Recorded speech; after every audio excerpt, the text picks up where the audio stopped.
এটি একটি কাল্পনিক গল্প, বাস্তবের সাথে এর কোনো মিল নেই। এটি বানানো হয়েছে শুধুমাত্র আপনাদের বিনোদনের জন্য। নমস্কার প্রিয় দর্শক, তো আজকের যে গল্পটি আমি আপনাদেরকে শোনাতে চলেছি সেই গল্পটির নাম হচ্ছে পঞ্চ আত্মার প্রতিশোধ। তো চলুন গল্পটি দেরি না করে শুনে নেওয়া যাক।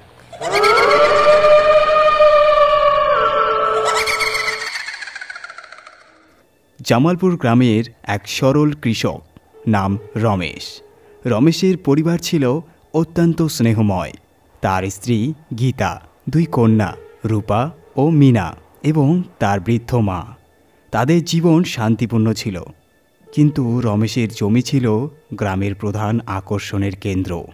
সেই জমি ছিল খুব উর্বর এবং গ্রামের অন্যান্য প্রভাবশালী ব্যক্তিরা সেই জমির উপর নজর দিয়েছিল।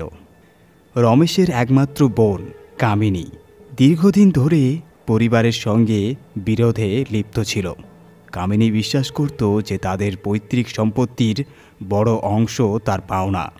গ্রামের একজন ধনী জমিদার তার এই ক্ষোভকে কাজে লাগিয়ে তাকে পরচিত করল রমেশ ও তার পরিবারকে ধ্বংস করার জন্য।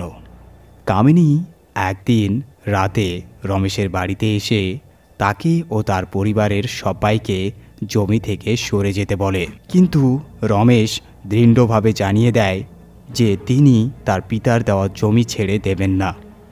এর ফলে কামিনীর ক্রোধ বাড়তে থাকে। এক রাতে একটি চক্রান্ত করে কামিনী গ্রামের অন্যান্য লোকদের সাহায্যে রমেশ এবং তার পুরো পরিবারকে হত্যা করে। রাতের অন্ধকারে রমেশের ঘর পুড়িয়ে দেওয়া হয় এবং সেই আগুনেই পরিবারের 5 জন পুড়ে মারা যায়। রমেশের মৃত্যুতে গ্রামে এক অভিশপ্ত আবহ তৈরি হয়। রাত হলেই গ্রামের বিভিন্ন জায়গায় তার পরিবারের ভূতদের দেখা যায়। প্রথমে গ্রামের লোকেরা ব্যাপারটিকে কল্পনা বলে মনে করলেও পরে তাদের অস্বাভাবিক ঘটনার সম্মুখীন হতে হয়। ভূতেরা তাদের ভয় দেখাতে শুরু করে। গীতা ধূপকাঠির গন্ধে উপস্থিত হয়। রূপা আর মিনার হাসি শোনা যায় অন্ধকারের গলিতে। আর বৃদ্ধ মায়ের কান্না ভেসে আসে গ্রামের রাস্তা থেকে।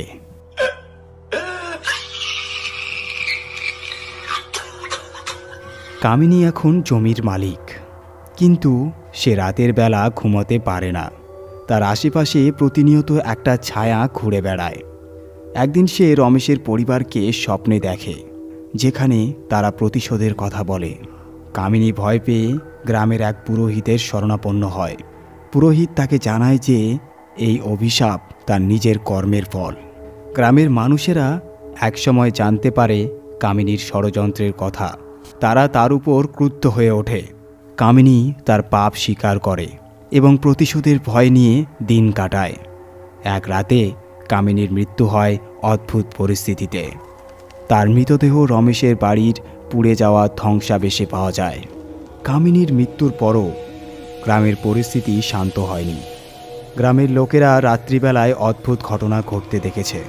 অনেকেই শপথ করে বলে তারা রাতের অন্ধকারে রমেশের পরিবারের ছায়ামূর্তি দেখতে পেয়েছে। আমি কাল রাতে মন্দিরের সামনে গীতার ছায়া দেখেছি। তার গা থেকে ধূপের গন্ধ আসছিল। আমি তো রূপাকে দেখেছি, সে হাসছিল, কিন্তু তার চোখে ভয় ছিল। কেউ কেউ বিশ্বাস করতে শুরু করলো যে রমেশের পরিবার মুক্তি পায়নি। জমিদার রঘুনাথও অস্বাভাবিক ঘটনার শিকার হতে থাকে। রাতে সে প্রায়ই স্বপ্নে দেখে যে রমেশের মা তাকে অভিশাপ দিচ্ছে। তুই আমার সন্তানকে মেরেছিস, তোর জীবনেও শান্তি আসবে না। রঘুনাথ একদিন দেখল তার সব জমিতে অদ্ভুতভাবে ফসল মরে গেছে। গ্রামের লোকেরা বলতে শুরু করলো অভিশাপ জমিদারকেও গ্রাস করছে। একদিন গ্রামে এক অচেনা পুরোহিত এসে উপস্থিত হন। তার পোশাক ছিল ধূসর, চোখে ছিল এক অদ্ভুত দৃষ্টি। তিনি গ্রামের মন্দিরে গিয়ে বললেন, আমি জানি এই গ্রাম অভিশপ্ত, কিন্তু তোমাদের এই অভিশাপ মুক্ত করতে হবে। গ্রামের মানুষ তাকে নিয়ে মিটিং করলো। রঘুনাথও তাকে ডেকে নিয়ে বলল, আমাকে সাহায্য করুন, আমি ভয় পাচ্ছি। তোমাকে প্রথমে তোমার পাপ স্বীকার করতে হবে। পাপ স্বীকার না করলে মুক্তি পাবে না। রঘুনাথ ও তার দোসরদের নিয়ে পুরোহিত মন্দিরে পাপ স্বীকার করালেন। আমি রঘুনাথ, আমি কামিনীকে প্রচলিত করেছিলাম রমেশের পরিবারকে মেরে ফেলার জন্য। আমার লোভ আমাকে এই অপরাধে ঠেলে দিয়েছে। আমি আপনাদের কাছে ক্ষমা চাইছি। কিন্তু পুরোহিত বললেন, পাপ স্বীকার করলেই অভিশাপ মুক্ত হবে না, রমেশের পরিবারের জন্য বিশেষ প্রার্থনা করতে হবে। পুরোহিতের কথা মতো কাজ শুরু হয়। তবে রঘুনাথের দোসরদের একজন জগন্নাথ এক রাতে রমেশের মায়ের ভূত দেখে চিৎকার করতে করতে মারা যায়। আমরা আর এখানে থাকতে পারবো না, এই গ্রাম থেকে পালিয়ে যেতে হবে। পালিয়ে গেলে তোমাদের আরও ক্ষতি হবে। অভিশাপ থেকে মুক্ত পেতে হলে তোমাদের সাহস রাখতে হবে। গ্রামের বিভিন্ন জায়গায় রমেশের পরিবারের ছায়া দেখা দিতে থাকে। একদিন গ্রামের এক দল লোক দেখে কামিনীর ঘরে আগুন জ্বলে উঠেছে, কিন্তু সকালে গিয়ে দেখে কিছুই হয়নি। আমরা যদি দ্রুত কিছু না করি আমাদের পুরো গ্রাম শেষ হয়ে যাবে। পুরোহিত গ্রামের সবাইকে মন্দিরে একত্রিত করেন। সেখানে তারা রমেশের পরিবারকে শান্তি দেওয়ার জন্য একটি বিশেষ যজ্ঞ করেন।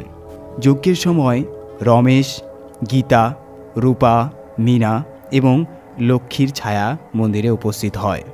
আমরা শান্তি চাই, আমাদের প্রতি অন্যায় হয়েছে, তবে যারা আমাদের পাপের দায় স্বীকার করেছে আমরা তাদের মুক্তি দেব। পুরোহিত যজ্ঞ শেষ করে বলেন, তারা এখন মুক্তি পেয়েছে, তবে গ্রামবাসী তোমাদের শপথ নিতে হবে আর কখনো এমন অন্যায় করবা না। যজ্ঞের পর থেকে রমেশের পরিবারের ছায়া আর দেখা যায় না। রঘুনাথ তার সম্পত্তি গ্রামের উন্নয়নের জন্য দান করে দেয়। এই গ্রামে এখন থেকে নতুন করে জীবন শুরু করব। আমরা আর কোনোদিন অন্যায়ের সঙ্গে হাত মেলাবো না।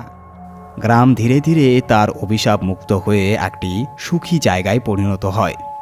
জামালপুরের কাহিনী একটি শিক্ষা দেয়, লোভ, হিংসা আর অন্যায় কখনোই ভালো ফল দেয় না। রমেশের পরিবার তাদের সততার জন্য চিরস্মরণীয় হয়ে থাকে।